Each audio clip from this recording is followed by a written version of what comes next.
안녕하십니까. 여러분들의 국어를 책임지고 있는 재영쌤입니다. 안녕하세요. 반갑습니다. 자, 오늘은 보리타작이라고 하는 한시를 배워볼까 합니다. 저번에도 제가 이제 한시 작품을 올렸는데요. 오늘도 한시 작품을 해보려고 하고 있습니다. 이 작품은 이제 정약용이라고 하시는 분이 쓰신 거고요.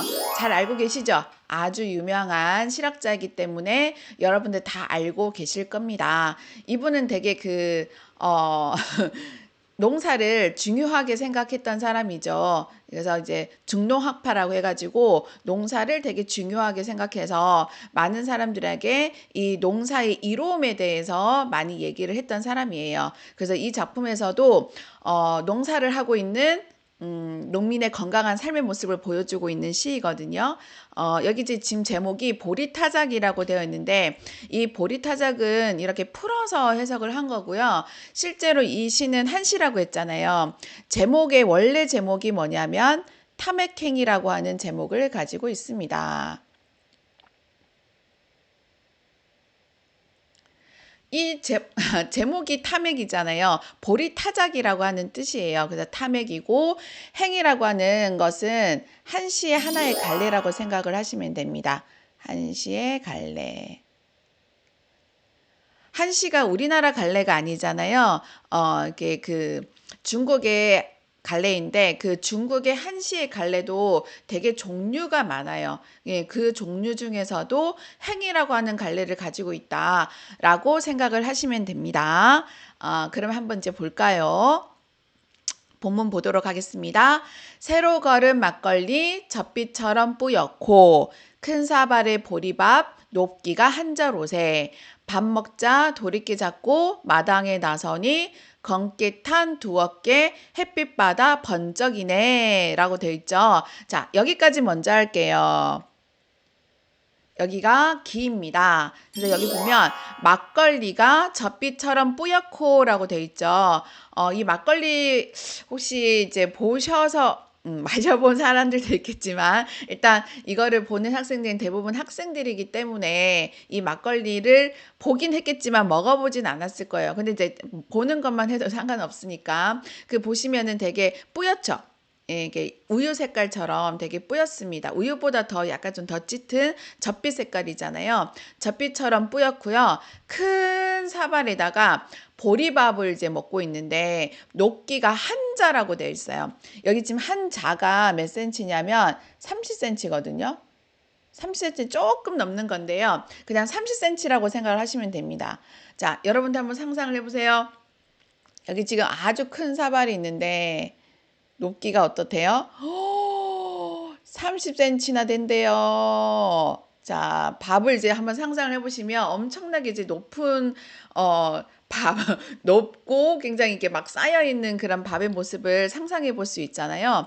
근데 이건 진짜라고 생각을 하기보다는 과장적인 표현이다라고 생각을 하면 됩니다. 과장법입니다. 실제로 이제 밥사발에 30cm의 밥을 쌓을 수는 있겠지만 그걸 어떻게 먹어요? 되게 이제 많은 양의 밥이라고 생각을 하시면 되고요.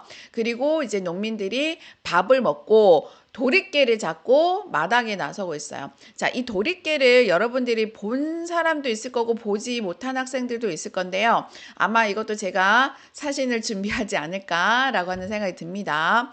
약간 좀 갈고리처럼 다라고 하기도 좀 그렇고 책식 끝부분이 책찍 모양처럼 되어 있어가지고 이런 겉에 뭐를 싸고 있는 것들 있잖아요. 예, 그런 것들의 겉부분을 벗겨내는 그런 역할을 해요. 그래서 저는 그거를 한번 본 적이 있는데 참깨 있죠. 이 참깨를 이렇게 말려가지고 도리개질을 하는 그 모습을 제가 직접 본 적이 있어요.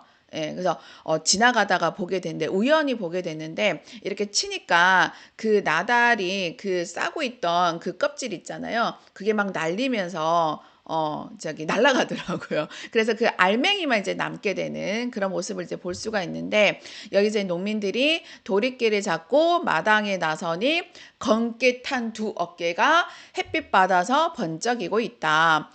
노동을 좀 많이 하다 보니까 이 그 어깨가 탄 거죠. 예, 근데 그 모습이 뭐 이렇게 힘들어 보인다거나 그런 거다라고 생각하기보다는 되게 건강한 모습인 거예요. 그래서 이 부분, 이 귀 부분 있죠? 이 귀 부분은 건강한 모습이에요. 건강한 모습. 누가요? 누가 건강하게 보이는 거예요? 농민들이죠. 예, 농민들의 어떤 건강한 모습을 보여주고 있는 부분이다. 라고 보시면 되고요. 자, 그리고 지금 뒷부분 보시면 옹해야 어절시구 옹해야.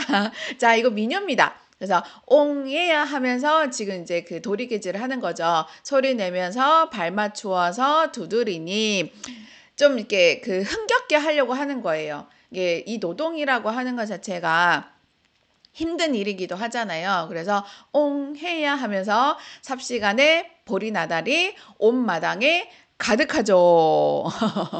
아까 이제 얘기한 것처럼 이 나달이 막 이제 그 흩어지면서 날리고 있는 그런 모습을 좀 상상을 해보시면 되고요. 주고받는 노랫가락 점점 높아지고 있는데, 자, 노동이 계속되고 있는 겁니다. 그래서 이 노랫가락이 점점 높아지고 있는데, 보이느니 지붕 위에는 자, 뭐밖에 없어요? 보리 티끌밖에 없죠. 자, 이렇게 티끌이 막 날아다니고 있습니다. 그래서 이 부분은요, 농민들의 타작하는 모습이죠. 자, 농민들의 승입니다. 자, 농민들의 타작하는 모습.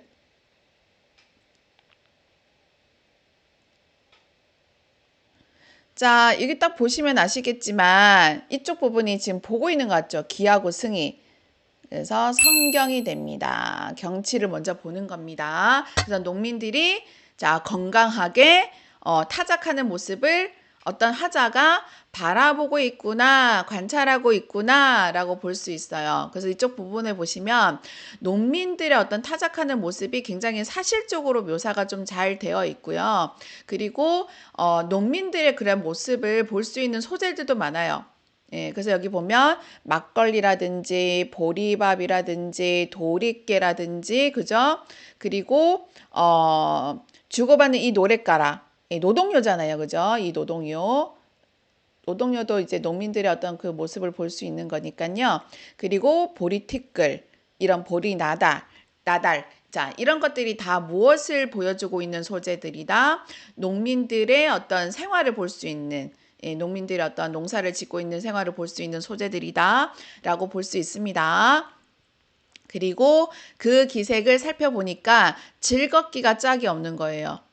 내가 이렇게 보니까 내가 관찰을 하고 있는 거잖아요. 하자가 보니까 너무 즐거워 보이는 거죠. 그리고 마음이 몸에 노예되지 않았다라고 자기가 생각을 했어요. 여기까지가 전입니다. 마음이 몸에 노예되지 않았다라고 하는 말이 무슨 말일까요? 조화를 이뤘다는 거죠. 예, 마음과 몸이 조화를 이루고 있는 그런 상태이다. 우리 보통 보면은 내가 몸이 힘들면 마음도 힘들어지는 거잖아요. 근데 그러지 않고 이 마음이 되게 즐거우니까 그 즐거운 마음이 몸이 힘들지가 않는 거예요. 그래서 마음과 몸이 하나가 된 조화를 이루고 있는 그런 부분이다라고 보시면 되거든요. 이거는 이제 자기가 보고 느끼는 겁니다. 전 부분인데요. 농민들의 조화로운 삶의 모습이겠죠.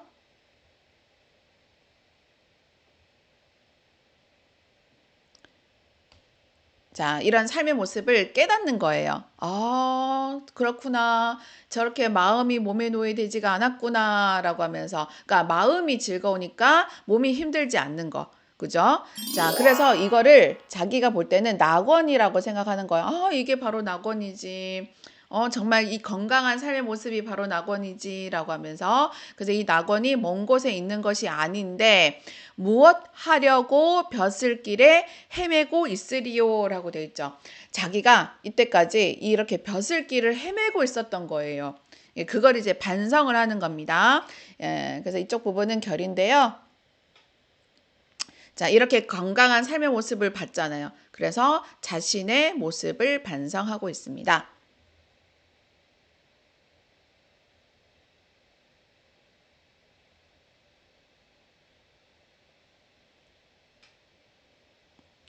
그쵸.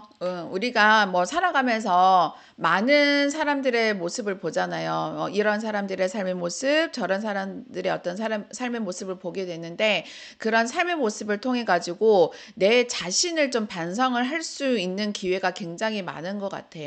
예, 저도 마찬가지로 제가 뭐 살아온 삶이 내가 정말 정답이야 라고 생각할 때도 있겠지만, 다른 사람들의 삶의 모습을 통해 가지고 되게 깨닫게 되고 나를 되돌아보게 되고 반성하게 되는 그런 계기가 되게 많은 것 같거든요.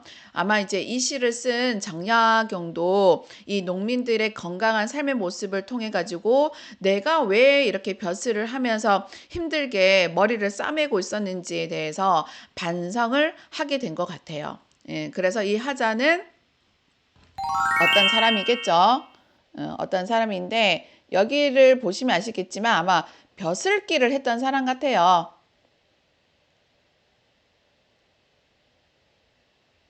헤매였던 사람 같아요.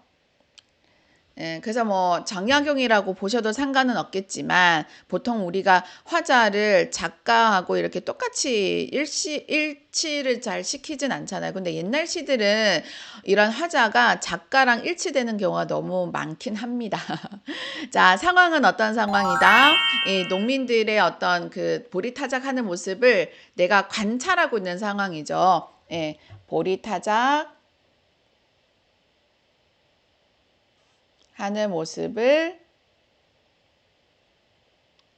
관찰하고 있다. 바라보고 있다. 라고 보시면 되고요. 자, 주제는 그래서 이 농민들의 건강한 삶의 모습을 통해서 반성하고 있는 게 주제인 거죠. 농민들의 건강한 삶의 모습을 통해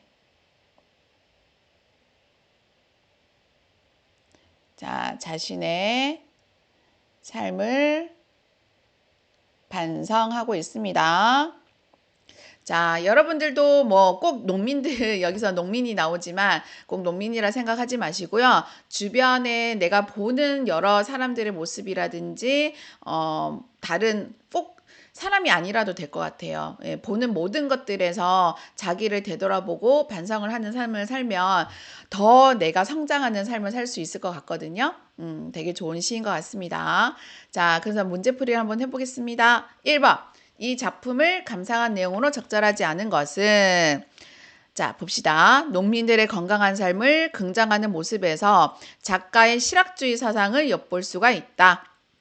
2번, 벼슬길을 멀리 하겠다고 다짐하는 부분에서 벼슬살이가 헛됨을 느낀 경험이 있을 것이라고 추론을 해볼 수가 있다. 3번, 막걸리하고 보리밥을 부러워하며 힘들게 살았던 화자의 모습을 추론해 볼 수 있다. 4번, 몸과 마음이 조화된 삶을 애천하는 것은 명분에 집착했던 자신의 삶에 대한 반성을 엿볼 수 있다. 5번, 보리타작하는 모습을 사실적으로 그려낼 수 있었던 것은 백성들의 삶을 가까이서 볼 수 있었기 때문이었다.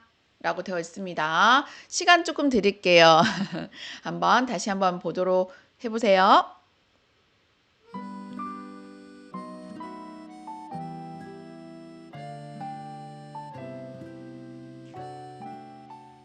네, 몇 번입니까? 그쵸? 3번입니다. 막걸리하고 보리밥을 부러워하지 않았어요. 그리고 여기 어디에도 하자가 힘들게 살았다라고 하는 부분은 없습니다. 예, 벼슬을 했던 사람이구나. 그리고 아까 이제 이 작품을 정약용이가 썼기 때문에 실학주의 사상을 엿볼 수 있다. 이런 것들은 다 추론을 할 수가 있는데, 다 추론할 수 있는 부분들이잖아요. 근데 3번 같은 경우에는 부러워하는 그런 부분도 없었고, 그다음 화자가 힘들게 살았다라고 하는 거를 추론할 수 있는 부분도 없었어요. 예. 자, 그래서 답은 3번입니다. 이렇게 해서 오늘도 한시를 한 편 해봤어요. 보리타작이라고 하는 한시를 한번 해봤는데요. 제가 지금 굉장히 다양한 갈래들을 하나씩 해보고 있는 중입니다. 그래서 되게가 아니라 조금씩 그 갈래에서 추가하고 또 새로운 갈래를 또 하면서 추가하고 그렇게 한번 해볼 생각이거든요. 예, 저는 좀 약간 다양성을 좀 추구를 합니다. 그래서 이런 작품들도 보고 이런 작품들도 보고, 그리고 이제 모의고사를 보게 되면 비문학 지문도 한번 올려보려고 하고 있고요. 제가 계획하고 있는 것들은 굉장히 많습니다. 비록 지금은 미비하나 더 나중에는 저만의 색깔을 가지고 제가 이제 컨텐츠를 만들 수 있을 거라고 저는 믿고 있거든요. 저 자신을 믿고 있습니다. 그래서 여러분들도 자기 자신을 믿고, 그리고 저를 믿고, 자, 열심히 공부를 해주시면 좋을 것 같습니다. 구독과 좋아요는 감사합니다. 감사합니다. 아자아자 화이팅!